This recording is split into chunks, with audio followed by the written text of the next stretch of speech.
Today's video, I'm showing how you can easily blur out license plates on cars.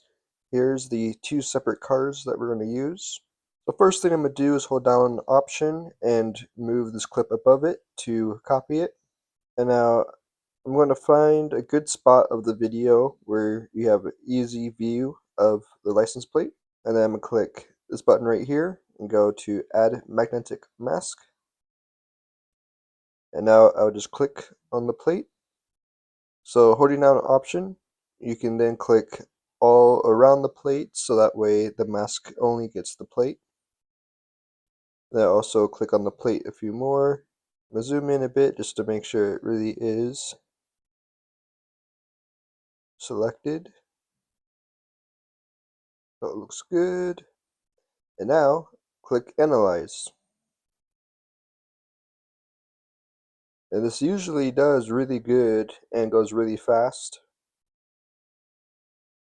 Perfect. So we had no problems. So one thing you can do is if I'm going to click on the bottom and hit V, and then on the mask you can just hit invert, and essentially there's one way of blurring it out.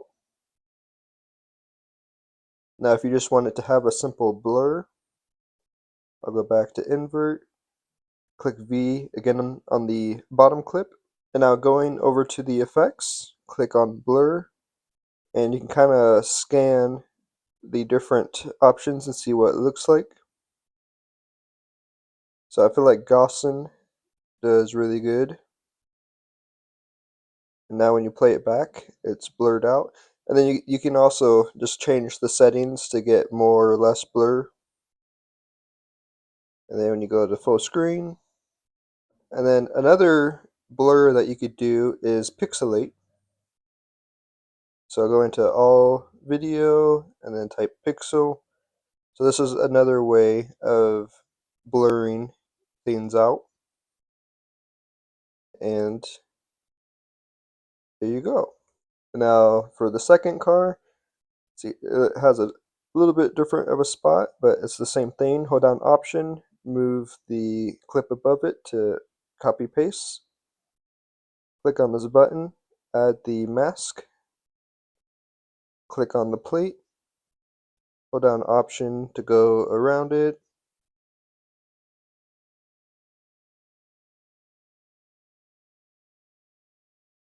Sometimes you just need to go ahead and zoom in to get a better view. And like right now, holding down Option's not working since I think it's because I just moved the thing in. So I usually hit negative, plus again, and then it goes back to working. But there we go. It's now selected, and then click Analyze. Now, if you're doing this and all of a sudden it starts to randomly go around, you can click Stop. You can go back, fix it, and then you can hit forward to go back to where it messed up, and then you can also click back to have it continue to go backwards.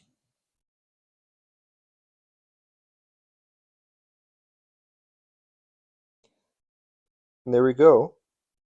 So now you can do the same thing, throw the pixel,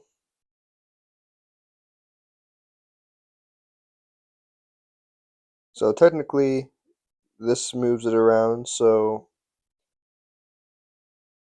I guess you would want to hit keyframe, and sometimes you might have to go over a few frames and keyframe it all the way through.